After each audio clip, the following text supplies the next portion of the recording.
আপোনালোকে ভাবি আছে জুলাইত ইণ্টাৰভিউ আছে, সেইটো কাৰণে কিছুমানে ৰানিং কৰা নাই, লং জাম্প মাৰা নাই।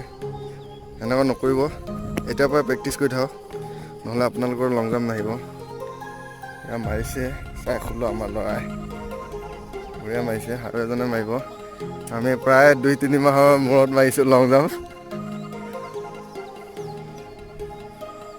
ৰানিং নকৰিলে লং জাম্প মাৰি থাকক আপোনালোকে, নহ'লে লং জাম্প ডাউন হৈ যাব। ঠিকে আছে, বঢ়িয়া মেলিছে ৰাহুল, আহি যা। গ্ৰাউণ্ডত মানুহো নাই, কাৰণ যেতিয়া ইণ্টাৰভিউত বহুত দিন আছে, সেইটো কাৰণে মানুহো নাই আমাৰ গ্ৰাউণ্ডত। আমি 4জনে আছোঁ। আহিলেই চোন তোৰ চাৰে 16 মাৰিছ পাক্কা, চাৰে 16 মাৰিছে। মোৰহে অহা নাই, সিহঁতক এটা আহি আছে, আৰু এবাৰ মাৰিম।